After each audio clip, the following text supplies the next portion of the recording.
saya beri tema pertemuan kita saat ini, para pemimpin komunitas kerajaan surga di Magetan. Nah, setelah sekian banyak tahun saya melayani, saya menemukan ada satu kesalahan fatal dalam hidup kita sebagai gereja Tuhan. Nah, seperti tadi gembala saudara bilang, wah kalau saya diminta ngajar pasti akan buat saudara kaget. Tadi kan begitu bukan? Sebagai orang-orang yang terlibat dalam sebuah kegerakan, saudara, maka orang yang terlibat dalam sebuah kegerakan itu hampir tidak pernah mau memberitakan hal-hal yang umum orang tahu. Setuju nggak? Bukan nggak itu sombong. Ya, tapi harus ada yang baru. Namanya aja movement. Apa musuhnya movement? Monumen. Tahu kata monumen? Terdengar orang Jawa bilang tugu. Itu nggak bergerak, bergerak di situ kok istilahnya, diam di situ. Nah, orang kegerakan itu nggak bisa untuk diam, akan terus mengikuti apa yang Roh Kudus minta. Nah, tadi lagi persiapan sambil makan, cerita-cerita dan Pak Gembala saudara, tiba-tiba Roh Kudus mengatakan, ada satu kesalahan fatal yang gereja lakukan ratusan tahun, mungkin ribuan tahun. Konsep ini, coba saya mulai dengan kalimat ini. Ya, jawab, gak usah takut salah karena kita belajar. Antara Tuhan dengan kita dan antara kita dengan Tuhan, siapa yang lebih besar dan lebih banyak membutuhkan siapa? Ngerti pertanyaannya? Bisa tanya kok. Ngerti? Oh, kalau antara Tuhan dengan kita dan kita dengan Tuhan, ya, siapa yang sangat besar membutuhkan dan lebih banyak membutuhkan? Tuhan kita kepada Tuhan kepada kita. Yang umum ya, cepetan jawab, saya takut kepada Tuhan. Jelas kita yang membutuhkan Tuhan. Ini sebuah doktrin dan teologi yang merusak kerajaan surga. Kenapa? Kalau hanya kita yang membutuhkan Tuhan, ada dua kesalahan fatal yang muncul. Tuhan kita anggap dia jadi pembantu kita. Saya membuktikan ya, supaya hari ini kita bertobat.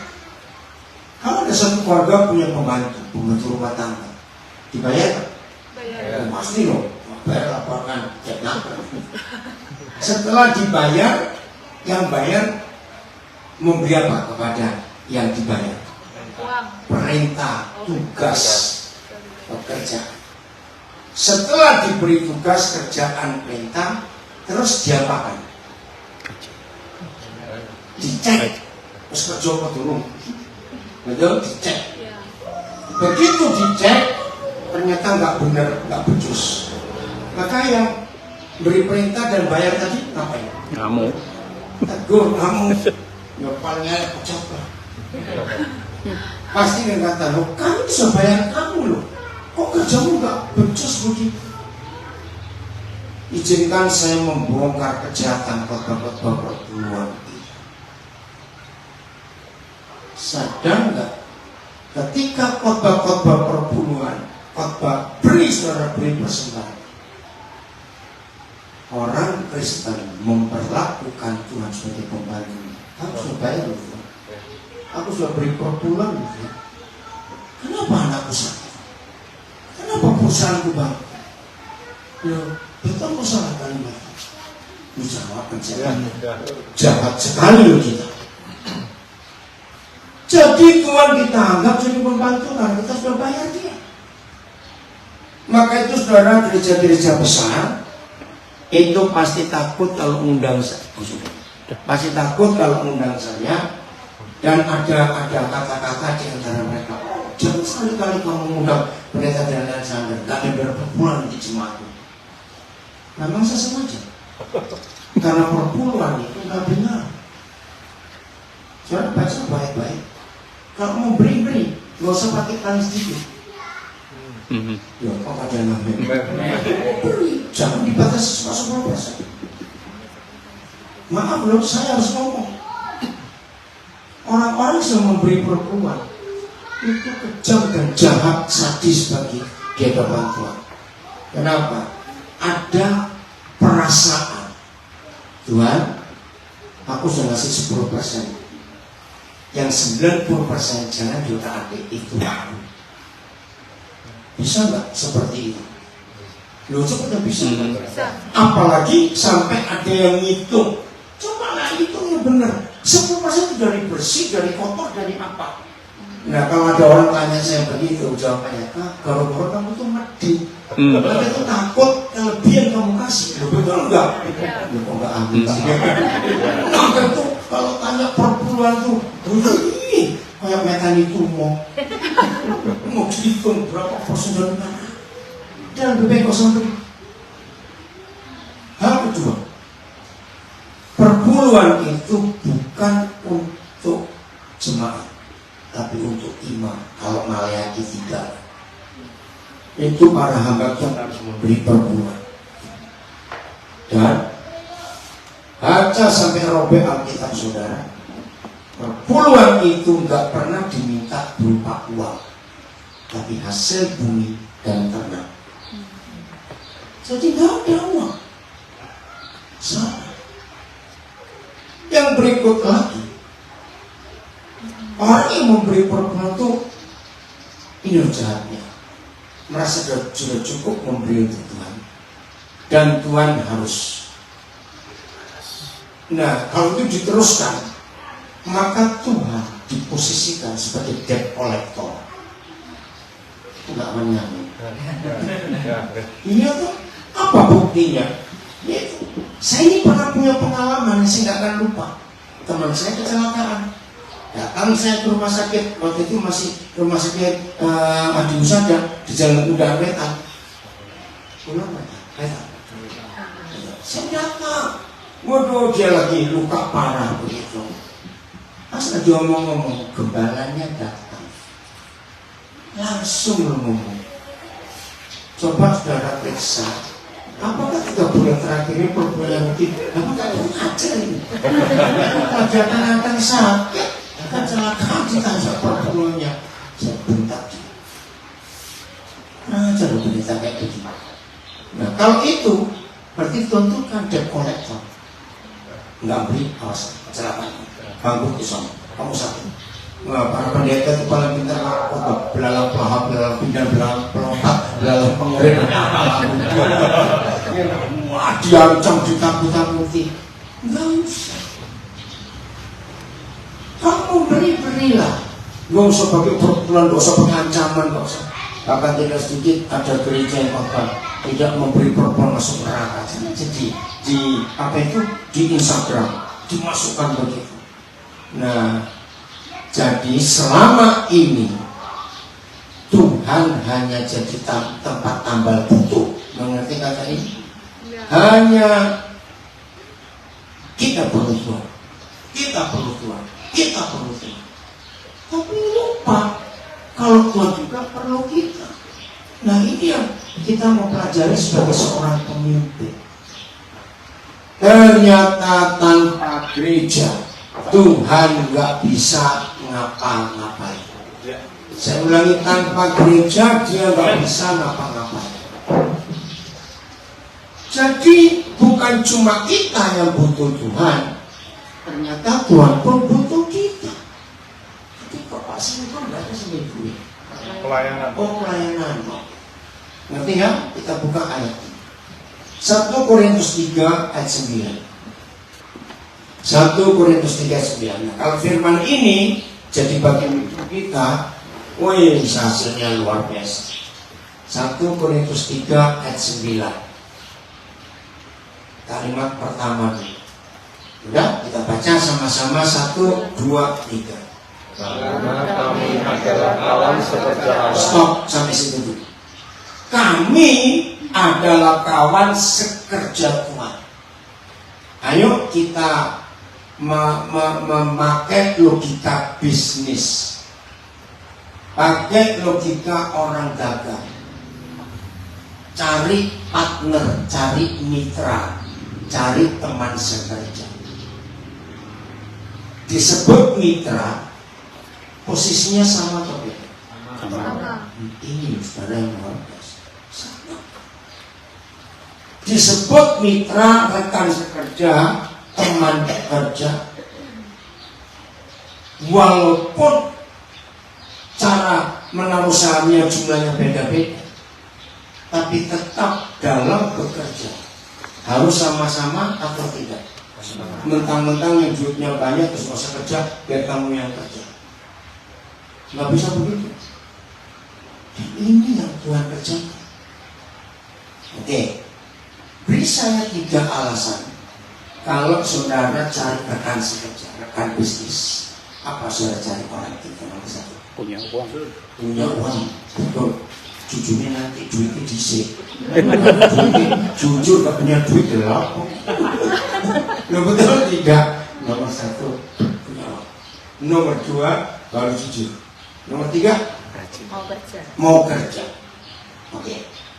Sekarang saya balik. Kriteria 3 itu ada pada kita nggak kalau mencari rekan sekerja? Loh, ayo jawab dong. Ada pada kita? Tidak. Tidak ada pada kita lah. Enggak. Duitmu piro? Loh kok baru sadar?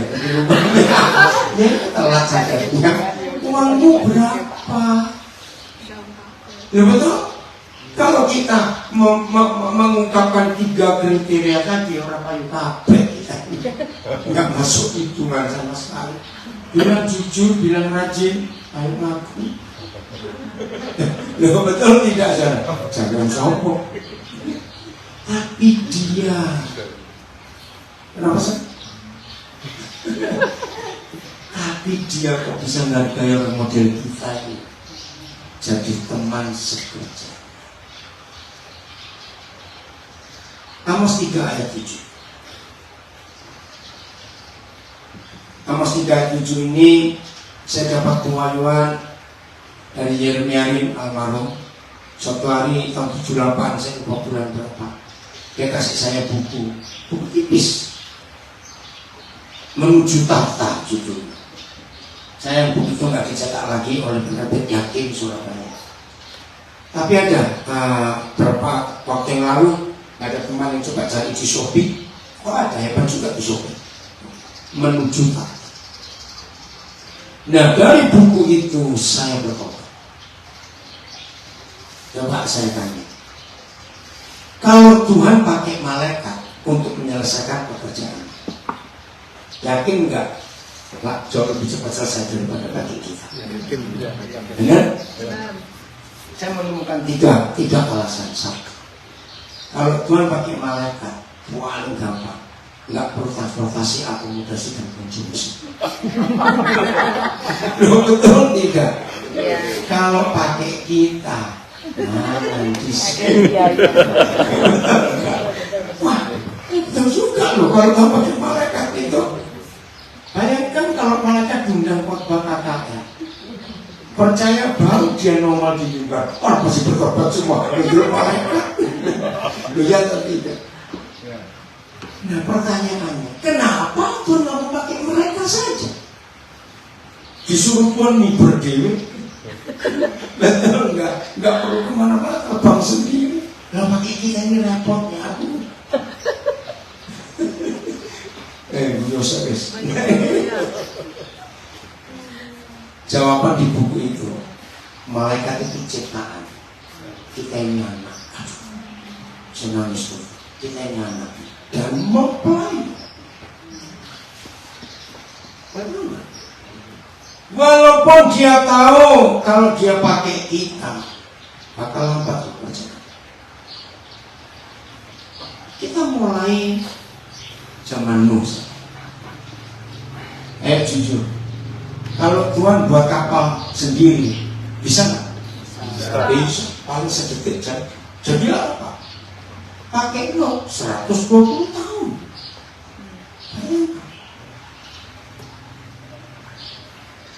Sepanjang sejarah penulisan Alkitab, bagaimana Tuhan pilih orang. Saya pernah jadi guru sekolah minggu di kelas 4 dan kelas 5 waktu saya ngajar tentang perjalanan Israel dari Mesir ke Kanaan. Dengan saya ceritakan kerepotannya, keribetannya, kesulitannya, semuanya. Tentu di kelas saya itu memang ada satu anak yang cukup kritis. Saya kalau ngajar dan lihat dia lagi diam merenung, saya siap-siap habis ini masih pertanyaan. Anak itu luar biasa. Betul. Akhirnya dia interview saya. Oh, Tuhan itu punya malaikat banyak enggak? Karena saya bilang waktu itu sesuai bilangan pasal 1 ditulis anak laki-laki yang 20 tahun ke atas. Itu jumlahnya 630 sekian ribu. Nah, bayangkan kalau laki 20 tahun ke atas yang perempuan, yang lebih tua, yang masih kecil, berapa itu? Total dengan oma opanya, papa mamanya, om tantenya semua kira-kira 4 juta harusnya yang dipimpin Musa. Terus saya ini tanya, jadi Tuhan punya malaikat banyak om? Ya pasti punya. Ada om 4 juta, ya lebih. Saya pikir mau tanya apa? Dengar jawaban ini. Buat saya berkata, kenapa Tuhan nggak nyuruh malaikatnya saja ngendongi satu malaikat satu orang Israel? Karena sampai kan? Ya. Saya kaget, saya tuh nggak pernah mikir. Bisa nggak cepetan jawab? Iya, itu juga nggak mikir. Saya nggak pernah. Dari situ saya makin yakin, bukan cuma kita yang butuh Tuhan. Kenapa kok dia mau terus ada? Mereka nggak lagi ke situ. Di situ kita belajar, bukan cuma kita yang membutuhkan Tuhan, ternyata Tuhan pun membutuhkan. Udah baca ayatnya. Kata pertama apa? Ini kata pertama itu penting. Sungguh, surely, tenanan, serius. Jarang Tuhan berfirman didahului kata sungguh, dan ini salah satu dari jumlah sedikit itu. Sungguh. Yahweh Tuhan mengapain? Tidak berbuat sesuatu. Stop dulu. Pertanyaan, katanya dia maha kuasa. Lah kok sampai nggak berbuat sesuatu? Ini jawaban yang luar biasa. Apa kata lain tidak berbuat sesuatu? Diam saja. Apalagi keluarkan semua. Yang di rumah nulis. Menunggu. Yang di rumah nulis. Instagram, Facebook, biar David baca. Diam saja, menunggu, apalagi ini tidak berbuat apa-apa. Iya, nggak buat apapun juga, pasif, nggak bisa ngapa-ngapain, tidak berdaya, loyo.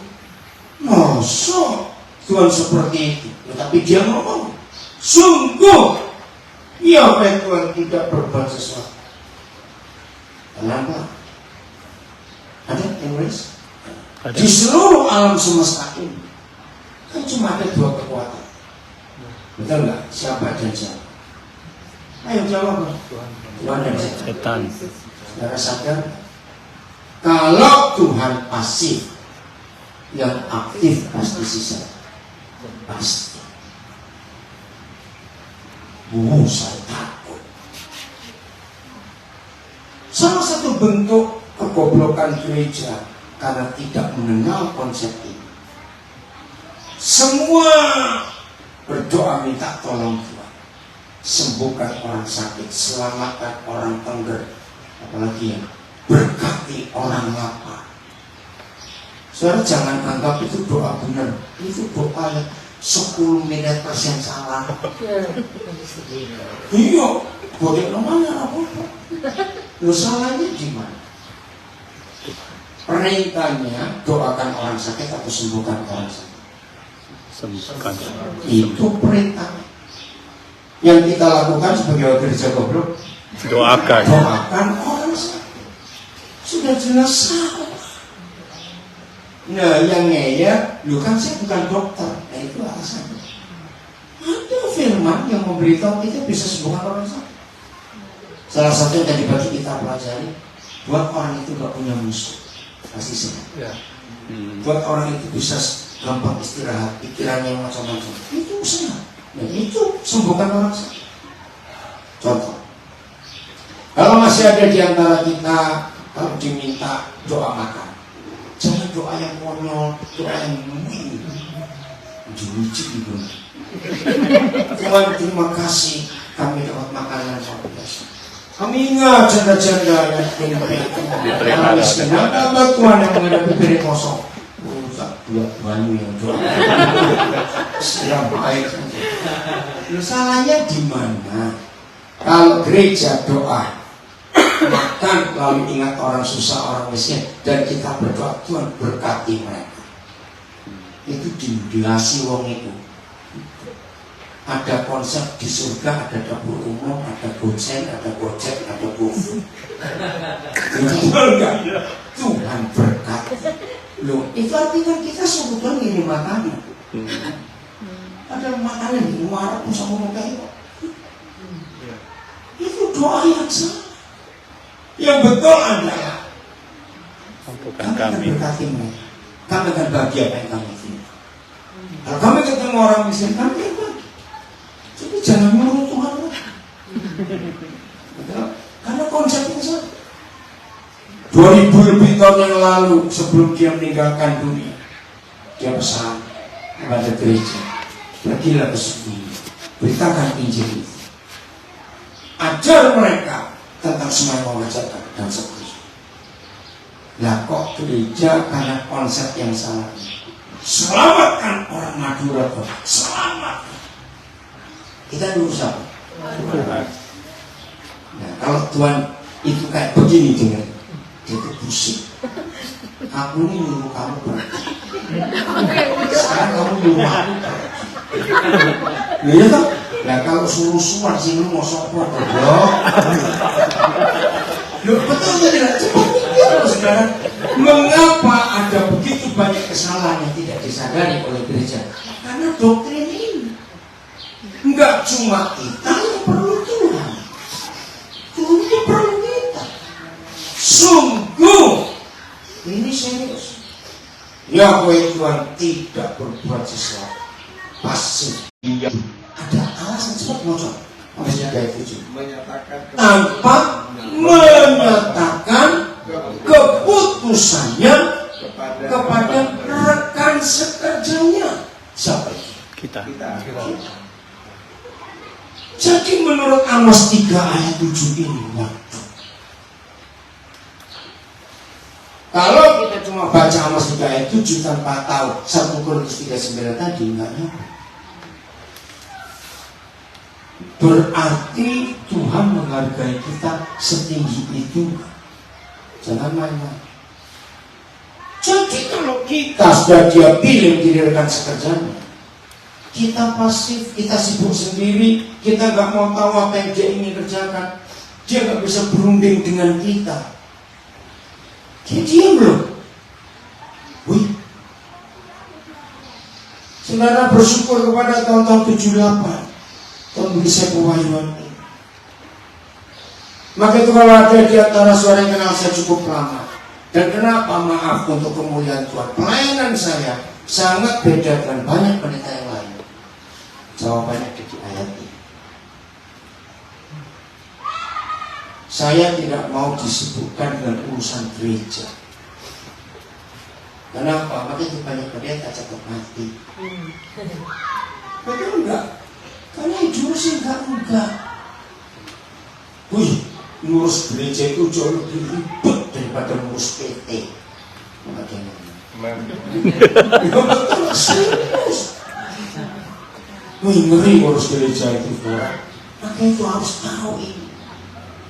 Maka itu saya awet muda seperti ini, nggak ngurusin rapat-rapat, bikin pusing kepala. Saya pernah jadi gembala 13 tahun, hampir 14 tahun. Itu kas selalu saya buat nol. Nah, bendara yang lama dari pendeta sebelumnya, wah ribut dengan saya. Saya bilang, saya dipilih jadi gembala, saya punya hak untuk menentukan. Jadi setiap hari Minggu habis ibadah, uang kolektor langsung dihitung. Dan kolektor saya nggak jalan pakai kantong. Tapi di gereja kami waktu itu ada 5 pintu, 2 kiri kanan jadi 4 pintu masuk. Nah, maka itu gereja pertama di Indonesia yang ikut, karena saya ajar di GPCC, Jakarta First Community Church, itu nggak ada kantong kolektor.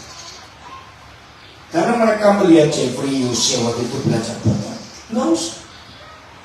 Yang mau kasih masukkan di kotak. Nah, sebelum kebaktian bubar itu dihitung berapa yang masuk. Nah, sebelum kebaktian selama seminggu itu sudah ada laporan.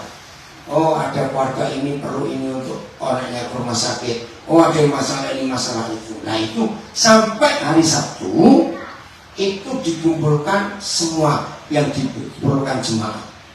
Dan sudah saya atur yang biaya rutin, PAM, PLN, ya kebersihan, tukang parkir, itu semua itu sudah dikhususkan lagi. Jadi sudah otomatis kan.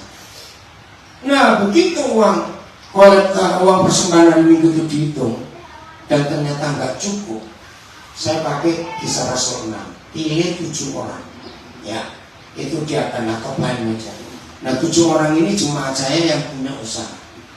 Saya bilang begini, setiap minggu sore ternyata uang ini kurang, kalian minjem itu. Nah, ibadah berikut diumumkan, saudara, minggu yang lalu kita ini kekurangan sekian. Nah, jadi hasil persembahan hari ini akan ditutupkan untuk kurangan yang minggu lalu. Saya rasa akan kaget. Hampir 14 tahun saya jadi bendara, nggak pernah minus, selalu surplus, lebih dari itu. Nah, kalau ada sisa gimana? Wow, zaman itu belum ada ATM, laku wesel. Jadi di kantor gereja kami itu selalu ada setumpuk belangko wesel. Anak-anak muda kata belangko wesel apa? Sulit menangkap jadi Google. Nah, di belangko wesel itu sudah ada nama-nama rekan-rekan di desa-desa dan alamatnya. Jadi Senin pagi bendara sudah ngisi semua belangko wesel. Pokoknya kas harus 0, nggak boleh 1, 5 rupiah pun tidak. Dan saudara tahu gereja itu aman karena ada duitnya. Nah, serius loh, coba kerja gereja-gereja yang suka ribut, yang uangnya banyak. Pada satu kali ada teman dari Ampel Boyolali, ya, ke Jalan Tiga, terus sepeda. Nah, gereja kami Jalan Solo Sekolah itu dekat Pasar Bulu. Surat dibacakan di jemaat, saudara ada yang perlu sepeda. Waktu itu harga sepeda kira-kira 8.000 berusia 4 tahun ini. Ya. Begitu uang untuk sepeda dikumpulkan, kaget. Hari itu kira-kira bisa beli 11 sepeda. Nah, terus bendara tanya, loh, mintanya kan 1, iya, nah ini lebih. Saya bilang, ya berikan semua kalau untuk sepeda. Lo taruh mana? Ya taruh gudang gereja. Pasti nggak lama habis, benar, nggak sampai sebulan habis. Sampai saya pikir, dulu kan ada SMS, lu kok tahu nih ada sepeda lebih di sini? Serius. Dari situ, jemaat itu berani memberi, karena tiap kali selesai kebaktian transfer. Nah, setelah sekian waktu, bendara ini tak gudang. Nah, bahasa Indonesia gudang itu apa ya? Ya. Bukan itu, bahasa Jawa itu enak. Coba cari kelilipan, kerusupan. Bahasa Indonesia nggak usah cari dulu. Oh, bahasa Indonesia kelilipan, kerusupan. Ya, ngerti ya, gudang itu cek. Nah, enak nggak kalau kamu jadi bendara ini? Iya, nggak stres aku. Makanya, karena nggak harus begitu. Ngomong terus, masih terus. Dia bilang, iya loh, saya senang kalau begini. Ya mas, tunggu aja minggu depan ada apa? Keren ya? Nah, itu saya ajarin mereka seperti itu. Karena hati-hati dengan uang. Nah, jadi jemaat pun saya sadar, bukan cuma kita yang butuh Tuhan, Tuhan pun perlu kita. Sungguh, kita ini rekan sekerja Tuhan. Tanpa berunding dengan kita, dia nggak bisa ngapa-ngapain. Coba kamu, setinggi itu dia menghargai kita. Saya sampaikan, Maka itu kalau saudara punya waktu walaupun cuma 5 menit saja, gunakan, jangan untuk mobil karo-karo. 5 menit itu gunakan. Tuhan, saya harus ngapain? Sini harus tanya. Betul? Kenapa begitu? Saya tak ngomong begini, saya itu jahit-jahitan, ngapain? Nah, 5 menit itu, kalau bisa bicara banyak loh kepada kita. Karena proyeknya sedunia ini, dia perlu banyak. Ibrani 7 ayat 25. Ibrani 7:25. Ini salah satu bentuk betapa Tuhan membutuhkan kita. Itu tentang pencapaiannya. Saya sampai tanya. 7:25. Apa bunyinya coba? Oh ya betul. Ulang sebentar. Saya nanti bacakan TSI-nya. Ayo 1, 2, 3. Karena itu ia sanggup juga menyelamatkan dengan sempurna semua orang yang oleh dia datang kepada Allah. Stop dulu ya. Oleh karena itu Yesus Kristus Tuhan sanggup menyelamatkan semua orang yang datang kepadanya untuk percaya. Sebab ini yang penting, baca.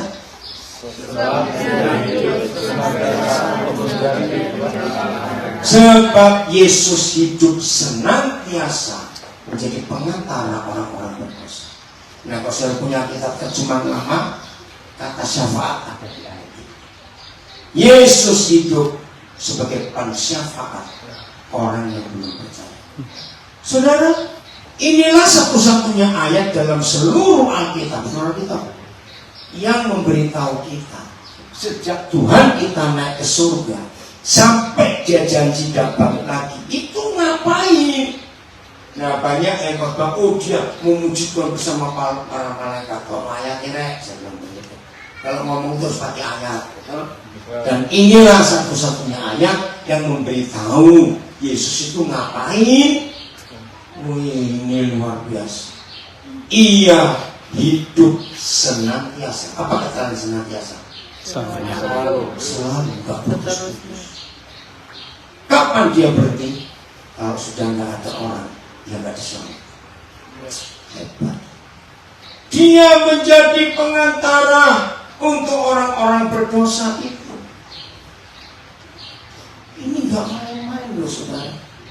Nah, berarti bersekian lama yang Yesus kerjakan cuma melihat ke bumi, siapa belum diselamatkan.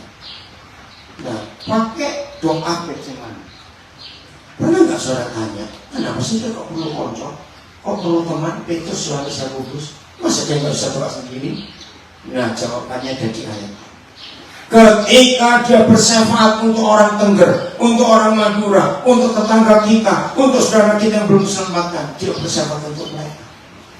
Lalu dia cari sahabat doa yang dekat dengan orang-orang itu. Kalau saudara dan saya pas kebetulan dekat dengan situ, gimana saja kami pergi ke sana. Ini kan luar biasa. Maka itu jangan menurut Tuhan, selamatkan tetanggaku, selamatkan. Enggak, yang menyelamatkan. Nah, ini yang saya alami. Setelah sekian banyak tahun Tuhan berikan saya kepercayaan pelayanan ke luar negeri. Sungguh, zaman tahun itu ya, maaf ya, semua orang tahu saya satu-satunya pendeta Indonesia dari tahun 81 yang paling sering di mana. Belum ada banyak pendeta Indonesia keluar. Nah, setelah saya nyaman, saya sudah punya PR Australia, saya sudah gampang tinggal di Amerika, gampang tinggal di Jerman. Suatu saat saya nginep di rumahnya Pak Di Sutanto di Pasadena. Saya dapat buku itu Agustus tahun 89. Saya nggak akan lupa cuma tanggalnya.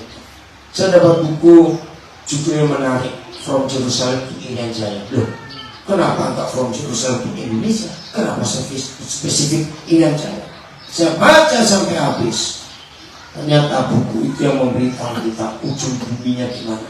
Pergilah kamu berikan Injil sampai ujung bumi. Ternyata di buku itu dinyatakan ujung bumi itu di Irian. Saya shock. Langsung ngomong, lagi itu ngapain? Saya capek pikirin dunia kalau ujung buminya di negeri sendiri. Setelah baca itu, Roh Kudus bilang, dan kamu kesana. Saya nggak pakai konfirmasi, saya doa puasa dulu itu. Itu saya kalau disuruh khotbah di sekolah kita penamatan pengukusan, ya saya selalu ngomong ini, ayo jujur kamu ya. Kalau Tuhan nyuruh kamu, anakku aku ingin kamu ke Afrika, pasti kamu doa puasa dulu, jangan pegang Tuhan. Coba kamu bilang, anakku kamu ke Amerika kapan? Ini ilustrasinya. Saya langsung tanya kapan Tuhan? Nah dari situ Tuhan persiapkan saya. April 90 saya tiba di Jayapura pertama kali. Nah saya punya teman pendeta di Honolulu, orang Surabaya. Ya saya nggak sebut namanya. Ketika dia dengar saya pindah ke Irian, dia ngomong, oke, kalau orang sudah mapan di Amerika kayak begini, lalu pindah ke Irian, itu kemunduran loh. Logikanya betul. Tapi saya tahu hari itu Tuhan Yesus dan nangisi Papua. Kalau saya pakai istilah, kebetulan saya ada di situ dengan dia. Dan dia bilang, kamu mau berangkat enggak? Langsung saya bilang, ini bukti kerjasama kita dengan dia dan dia dengan kita. Jangan main-main. Dalam Kisah Rasul pasal 16, coba saya lakukan ayat yang keempat. Ini contoh kapan Injil masuk Eropa. Kenapa kita harus tahu Injil itu masuk Eropa? Karena penting. Dalam sejarah gereja Eropa lah yang menjadi dunia, betul tidak? Sampai ke seluruh itu gereja Eropa, dari Jerman, Belanda, dari Inggris ya sampai ke Tiongkok, Australia, ke New Zealand, sampai ke Indonesia, itu gereja dari sana, dari Portugal, dari Spanyol, dari Portugal, udah ayat 4. Judulnya apa judulnya? Paulus menyeberang ke Makedonia. Pasal 16 ayat 4. Betul? Ayat 4 baca. 1, 2, 3. Dalam perjalanan keliling dari kota ke kota, Paulus dan Silas menyampaikan keputusan-keputusan yang diambil oleh para rasul dan para penatua di Yerusalem dengan pesan supaya jemaat-jemaat menurutinya. Nah, jadi kalau kita baca ayat ini, Paulus kalau khotbah keliling-keliling itu perlu berguna nggak jadi khotbah apa? Tidak. Cuma nuruti apa yang Petrus tentukan di Yerusalem. Nah maaf ya sekarang, ada banyak gereja pakai ayat ini. Mulai dari gereja Katolik. Saudara tahu nggak? Gereja Katolik sedunia khotbah minggu itu sama semua. Nah di Indonesia ada beberapa gereja yang pakai cara itu, GKI contohnya. Gereja Karismatik itu GKPB yang pertama pakai itu.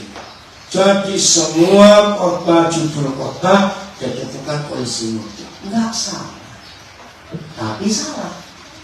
Salahnya di mana? Belum tentu di daerah-daerah itu butuh khotbah yang itu. Tapi kok hasilnya luar biasa. Lihat ayat 5. Ada hasilnya karena firman nggak pernah sia-sia kok.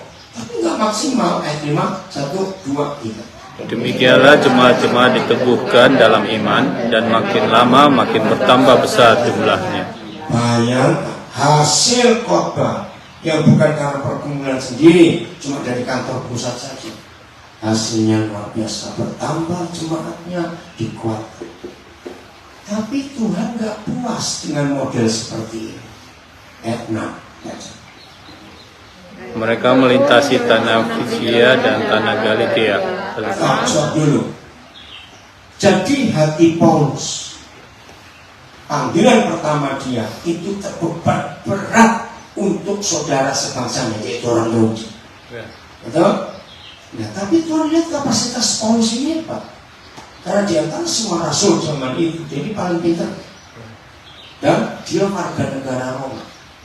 Sama seperti warga negara Jepang, warga negara Singapura. Orang yang punya paspor Jepang, Singapura, Korea Selatan, itu kemana-mana nggak perlu visa. Nah seperti itu zaman itu. Orang warga negara Roma itu diterima di semua negara. Paulus itu orang jenius, betul nggak? Dia ahli Taurat yang paling muda. Maka itu Tuhan gampang pakai dia. Nah, ketika waktunya Eropa harus terima Injil, kembali, sungguh Yahweh Tuhan tak bisa buat apa-apa tanpa kerjasama dengan dia. Setelah melintasi tanah Frigia dan Galatia, itu masih wilayah Asia, di mana hati Paulus untuk orang Yahudi. Ada siapa yang muncul? Roh Kudus. Ya baca. Setelah melewati tanah Frigia dan Galatia, Roh Kudus ngapain? Mencegah, hati-hati, bukan mencegah memberitakan Injil, mencegah untuk memberitakan Injil di Asia. Paulus bingung, terus suruh kemana? Nah, Paulus itu orang keras, orang suka ngotot. Lihat tadi, selesai belum ya? Selesai belum? Dan, Saya lihat 7. Ayat 1, 2, 3. dan setibanya di Misia, mereka mencoba masuk ke daerah Bitinia. Nah, stop. Ini kalimat apa? Galatia nggak boleh, Frigia nggak boleh, sampai ke Misia. Tahu arti kata mereka mencoba masuk? Artinya apa? Berusaha. Artinya bingung. Kok nggak boleh ke sini? Nggak boleh ke sini. Tapi apa yang terjadi? Ulang lagi ayat 6, 7. 1, 2, 3. Dan setibanya di Misia, mereka mencoba masuk ke daerah Bitinia, tetapi Yesus tidak mengizinkannya. Nah, ini lucu sekali, saudara. Saudara nggak percaya cuma nggak apa-apa. Saya diskusi. Apa sih bedanya Roh Kudus dan Roh Yesus? Beda nggak? Kalau kita lihat yang pertama, Roh Kudus mencegah. Ini jawaban Roh Kudus. Buat Paulus, Roh Kudus kayak teman biasa. Roh Kudus mencegah, salah kocok diri. Ngerti bahasanya? Nah, kondisi mikir, ini anak satu itu kurang ajar, betul. Lalu Yesus nongol sendiri. Masih ingat perjumpaan Saulus pertama kali dengan Tuhan Yesus? Dia nggak dia datang mati. Ngerti istilahnya? Nah, begitu Roh Yesus datang, mau apa kamu? Istilah jawab, lewas. Dia bingung, tapi dia masih bingung. Yang tak silakan.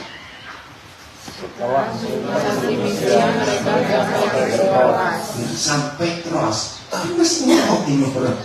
Troas masih masuk wilayah Asia. Terus pada malam harinya, ini keren sekali, saudara. Bersyukurlah kalau Papa di surga mengizinkan kita menikmati malam. Coba bayangkan, jadi apa manusia kalau nggak pernah ada malam di hidupnya? Jadi zombie, nggak kumpul-kumpul, nggak tidur kalau nggak ada malam loh. Tapi arti yang lain yang Roh Kudus ajarkan. Berbahagialah setiap kita kalau Tuhan izinkan malam, walaupun tengah hari itu bisa jadi malam.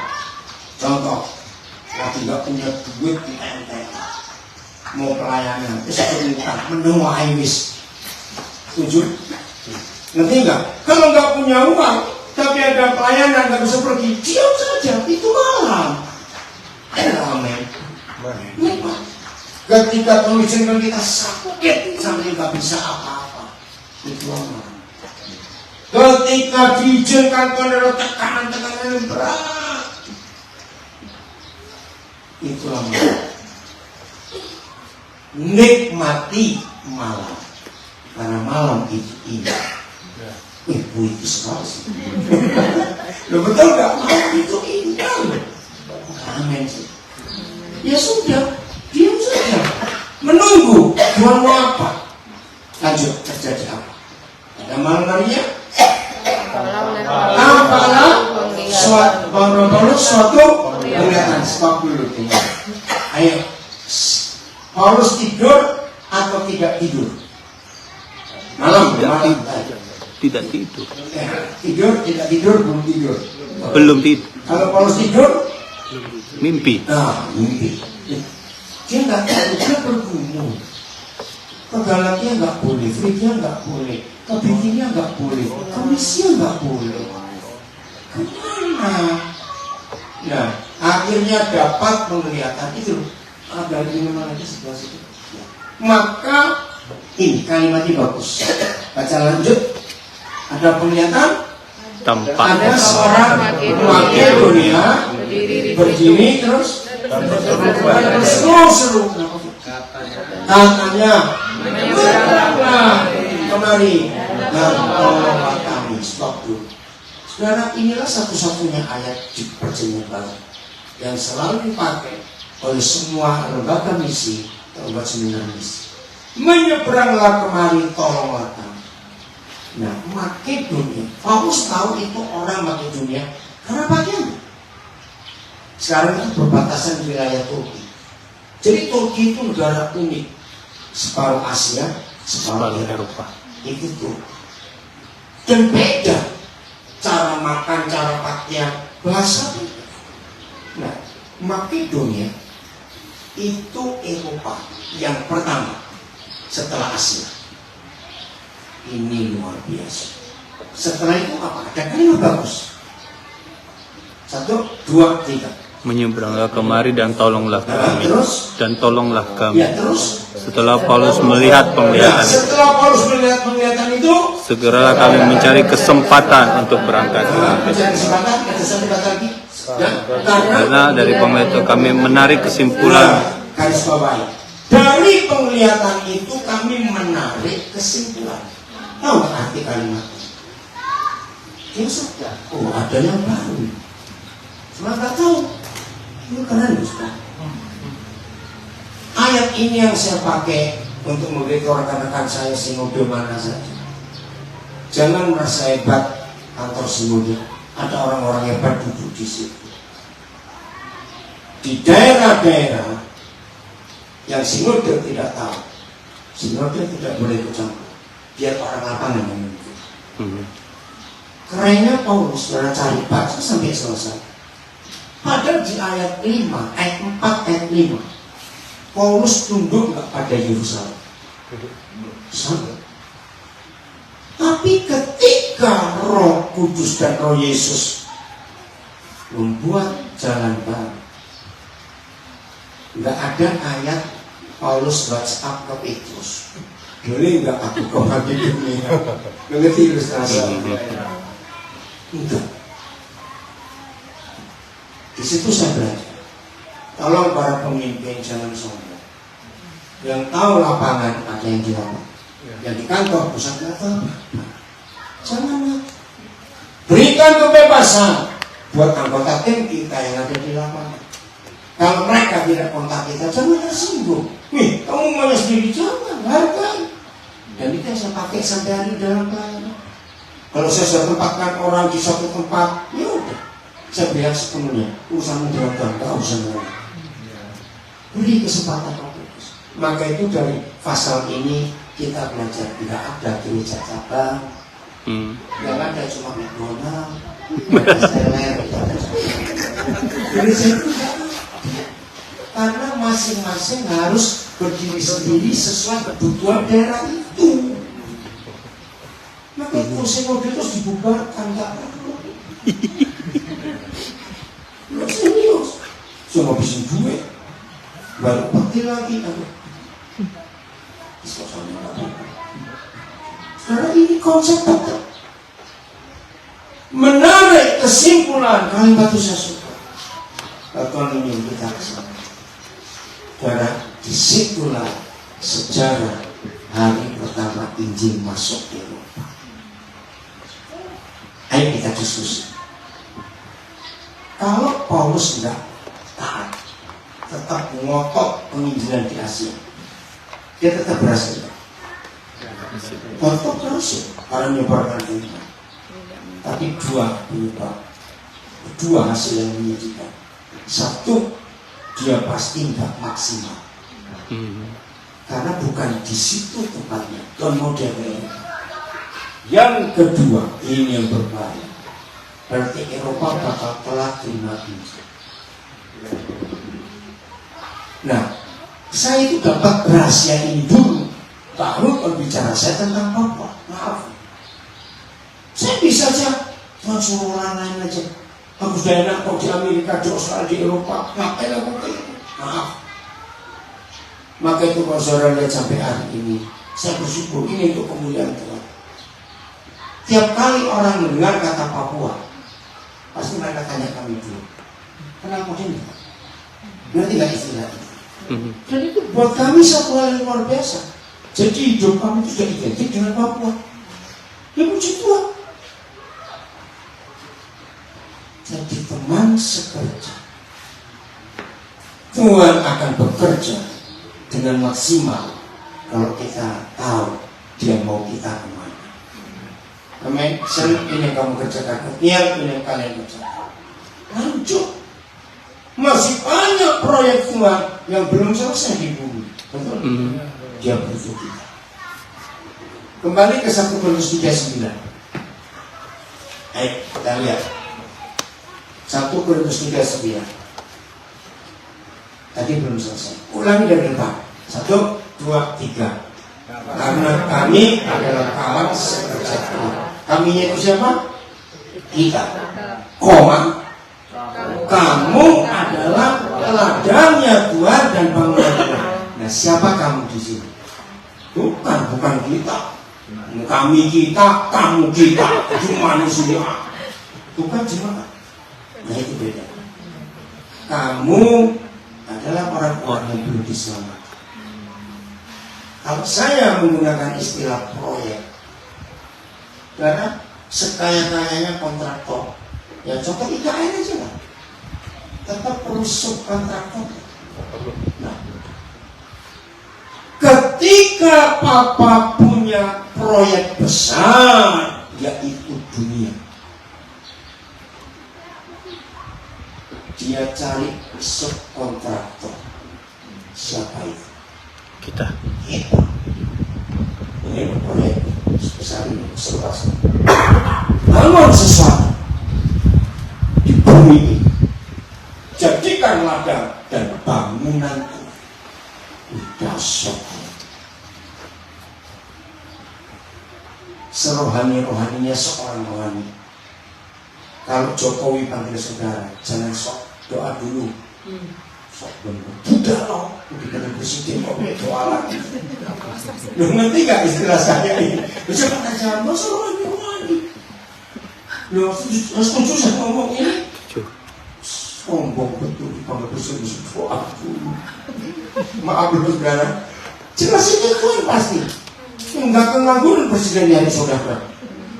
Kalau bukan Tuhan, dan kalau presiden enggak milih betul, lihat 2 periode itu hebat tuh. Itu sampai ini saya masih jadi pertanyaan. Yang pertama ya, Ibu Susi jadi menteri itu kaget dan beritahu siapa. Kalau kami di Papua sudah tahu lama Bu Susi, karena pesawatnya duluan ke sana. Susi Air itu, ya toh. Tapi kok bisa dipilih jadi menteri? Itu awal apa? Coba Erick Thohir coba. Bayang tahu memberitahu presiden. Kok ada orang hebat. Sampai ini menteri PUPR yang lucu, Basuki. Basuki, itu orang kocak betul. Nyata tuh rakyat khusus yang buka bajunya. Ini orang luar biasa. Siapa beritahu Jokowi ada orang hebat? Ini ngerti diskusi. Jadi kalau sampai ada di antara saudara yang ditelepon Jokowi, nggak usah pakai doa kok, bro. Udah sesuatu itu doa. Seorang betul. Lu setuju gak? Karena pasti dapat proyek. Nah inilah 1 Korintus 3:9. Kita kawan sekerjanya, mereka itu ladang. Ayo buat sesuatu yang besar di sini. Ngerti? Jadi pekerjaan pun belum selesai di bumi. Kita harus serius bekerja sama dengan Dia. Ingat Roma 3 ayat itu. Tidak tadi apa-apa di situ. Kalau gereja tidak ikut terlibat. Efesus 1 ayat 22 dan 23. Mulai 21. Efesus 1 mulai 21. Betapa hebatnya Tuhan yang memerlukan kita. Udah? 1, 2, 3. Jauh lebih tinggi dari segala pemerintah dan penguasa dan kekuasaan dan kerajaan dan tiap-tiap nama yang dapat disebut, bukan hanya di dunia ini saja, melainkan juga di dunia yang akan datang. Wow, ini dahsyatnya Tuhan Yesus. Begitu dia dibangkitkan dan naik ke surga, Tuhan Yesus dapat posisi yang paling tinggi di antara yang paling tinggi di dunia. Ngerti nggak? Semua ada di bawah dia. Semua ada di bawah. Nah, ketika gereja tidak tahu konsep ini, maka gereja bilang, oh puji Tuhan, terima kasih Tuhan, posisi luar biasa. Sekarang tolong aku dulu Tuhan, balik lagi. Balik lagi. Bukan itu. Lihat ayat 22, kalimat pertama. Dan segala sesuatu telah diletakkannya di bawah kaki Kristus. Dan segala sesuatu telah diletakkannya di bawah kaki Kristus. Segala sesuatu itu berapa? Semua, bukan banyak loh. Dan daftarnya ada di ayat 21 tadi. Ini semua. Yang saya kagum itu, dan setiap nama yang bisa disebut. Karena enggak itu. Nah, saya supaya saudara itu sadar. Anu itu nama atau bukan? Sama. Saya mikir begini pas itu. Saya disebut. Hormon. Wangun cantengan kumpulan. An semua itu. Iya, kanker, gagal ginjal, ya, autis, hepatitis itu nama semua. Pokoknya apa saja yang ada namanya, semua sudah di bawah kaki Yesus. Ojo amin disik dan lanjut pas aja berubah. Semuanya saja itu surga. Kenapa? Lanjutkan dengan Lain pun terus. Dan dia telah diberikannya kepada jemaat, kepala dari segala yang ada. Dia telah diberikannya. Kita harus tahu penyanyi ini siapa? Yesus, Tuhan Yesus. Bukan Tuhan Yesus. Apa? Jadi Efesus 1, 22, 23. Ayat yang sekolah manajemen, sekolah leadership pasti tahu. Salah satu kriteria yang wajib dimulai oleh seorang manajer adalah bisa mendelegasikan tugas kepada anaknya. Manajer lulusan planet mana, saking pinternya, punya pengalaman hebat. Kalau dia one man show, dia bukan capek, bukan manajer. Dia tak bisa bagi tugas. Nah, dalam istilah bahasa Inggris ada job description. Begitu Tuhan Yesusnya ke surga, Papa memberi job description kepada Tuhan Yesus dan kepada gereja dengan tegas. Ada di 2 ayat. Yesus yang diberi posisi begitu tinggi sehingga semua kerajaan, penguasa apa saja, sampai nama-nama, bukan cuma di dunia ini, termasuk dunia yang akan datang, semua sudah diletakkannya di bawah kaki Kristus. Yesus itu kepala. Ayat 23, gereja kepala. Ini job description. Jemaat yang adalah tubuhnya. Tubuhnya, stop itu. Itu terjemahnya kurang lengkap. Nanti saya ngomong. Saudara ini loh. Kalau saudara menyebut, misalnya, saudara ketemu seorang dosen, profesor, pinter, jenius. Nah, salah satu orang saya kagumi itu adalah Profesor Ranat Kasali, orang hebat. Aduh, kalau ngikuti cara dia ngajar dia, ya, dia punya rumah apa? Rumah beban. Bagus, ikuti orang Ranat Kasali. Saudara kagum, kalau dia ngomong betul-betul intel. Nah, kalau saudara bilang, ini tadi bapak kemana? Bapak balik-balik. Toilet. Oh, jemput anak kok. Belakang situ tadi lihat ya. Di sini kalau ngajar sebagai anak. Nah, kalau saudara punya kota orang pinter. Itu pasti mikir dengkulnya, perutnya, atau otak. Seperti itu saya tanya kok. Mikir namanya? Otaknya di mana?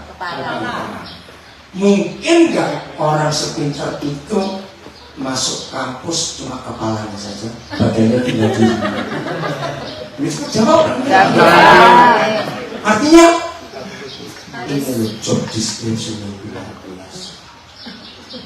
Yesus nggak akan menyangka. Tapi setelah job description itu, tanpa tubuhnya dia bisa Enggak. ini.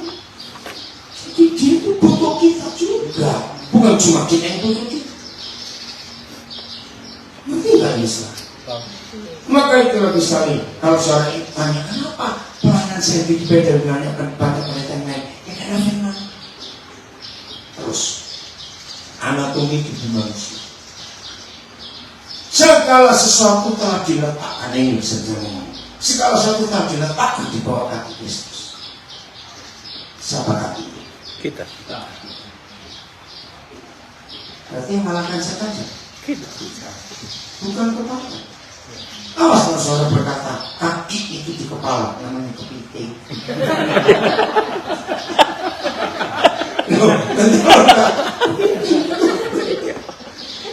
Jadi jangan dikit-dikit Tuhan Yesus tolong, oh Tuhan tolong, Tuhan usir setan itu. Lalu Tuhan Yesus itu jawab gitu.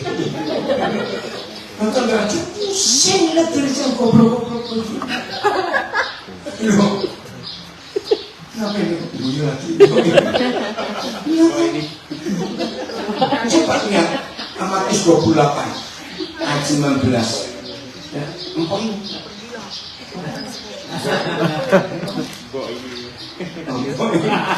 Coba Matius 28 ayat berapa? 19. 19. Ya, bacakan. 1, 2, 3. Karena Ya.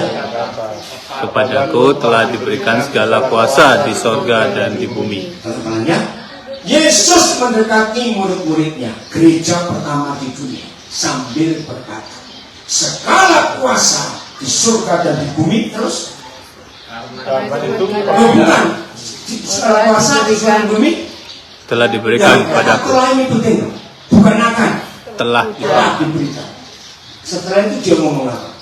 pergilah. Karena itu betul. Sekarang ini banyak kita nggak ngerti. Walaupun tidak ada kalimat implisit, lalu kuasa itu untuk apa? Itu nggak tahu. Hei gerejaku, murid-muridku, Papa di surga telah, bukan akan, memberi segala kuasa yang di bumi dan di langit, semuanya kita. Dengan kuasa itu aku beri tugas kamu. Jadi kita punya otoritas. Pergi dengan kuasa. Pergi dengan kuasa.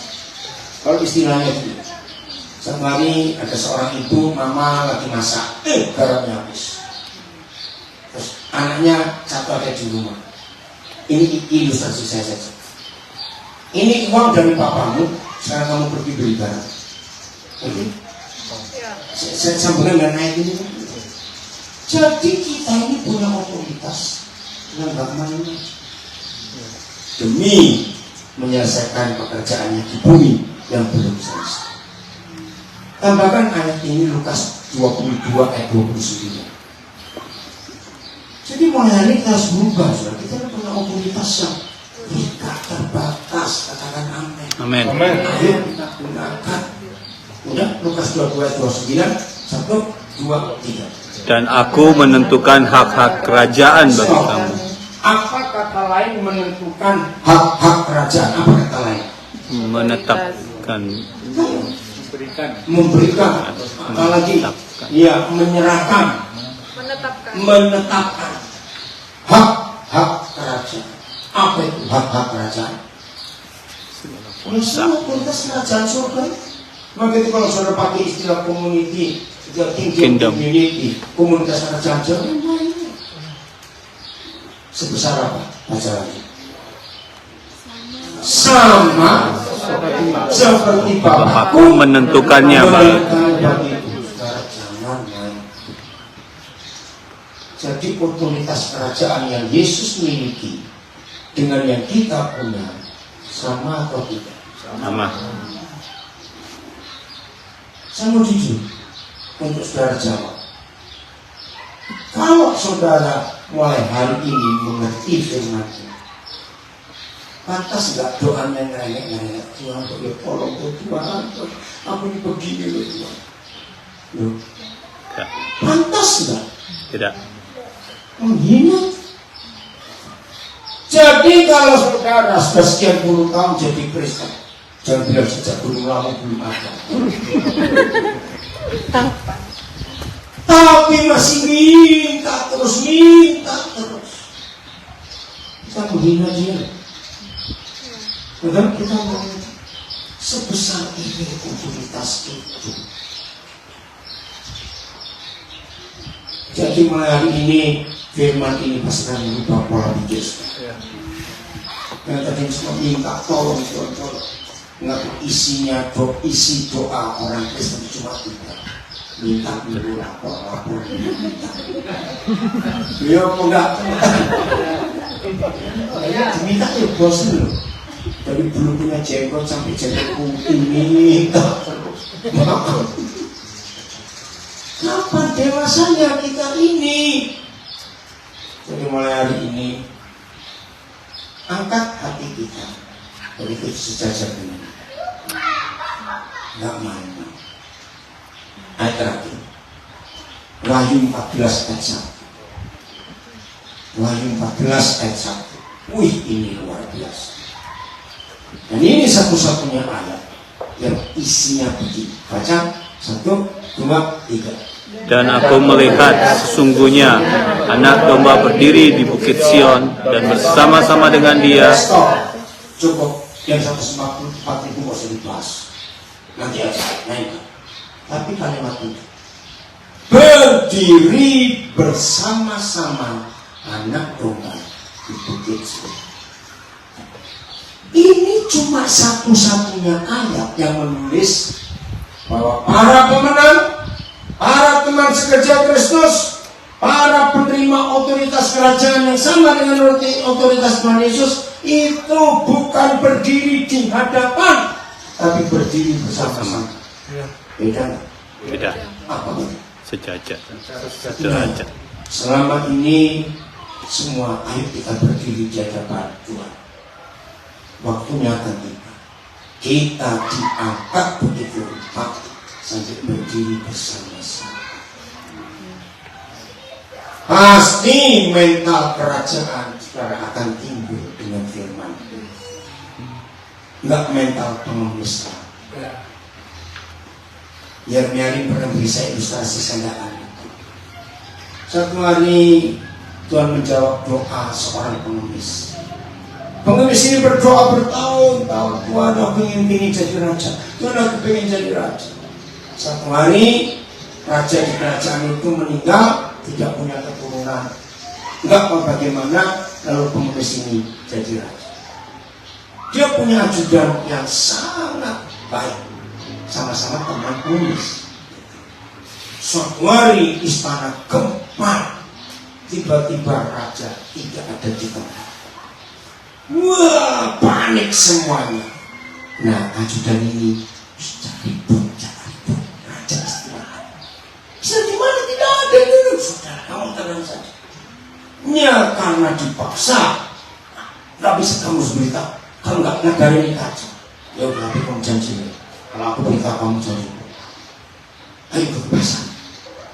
Berarti di pasar sudah. Sampai pasar, prajurit lain ditunjukkan. Duduk di situ. Ternyata raja ini kamu jadi pengemis lagi. Ngerti ilustrasi itu? Dasar mental pengemis. Terus didekati. Wow, raja kaget. Jangan di sini. Nanti orang tahu kamu mikir aja. Enggak. Akhirnya setelah puasa jadi pengemis, raja bilang, kita nggak mau jadi raja. Kenapa pun itu? Kamu yang aku jadi pengemis. Ngerti ilustrasi itu? Pas mental itu di antara kita. Saudara jadi raja kok pesta. Bayangkan ya, kalau semua gereja tahu fungsi, nggak minta lagi. Dia kerjasama dengan kita kerjasama dengan. Nah, Efesus 1:23 itu terjemahannya kan nggak enak, coba deh terjemahannya kurang. Baca lagi Efesus 1:23. 1, 2, 3. Jemaat yang adalah tubuhnya yaitu Kepenuhan Dia yang memenuhi semua segala sesuatu. Bingung bukan? Nah, jawabnya gini. Hebatnya Yesus sebagai kepala, tanpa tubuhnya banyak apa? Jadi tidak perlu kita. Tapi bukan untuk sombong loh. Kalau kita tahu ini bukan untuk sombong, setuju? Itu Tuhan kita buat. Coba tangan buat diri sendiri. Iya. Kita ini teman sekerja Tuhan. Kita ini teman sekerja Tuhan. Oleh kita proyek kita itu selesai. Tuhan memberkati kita semuanya. Haleluya.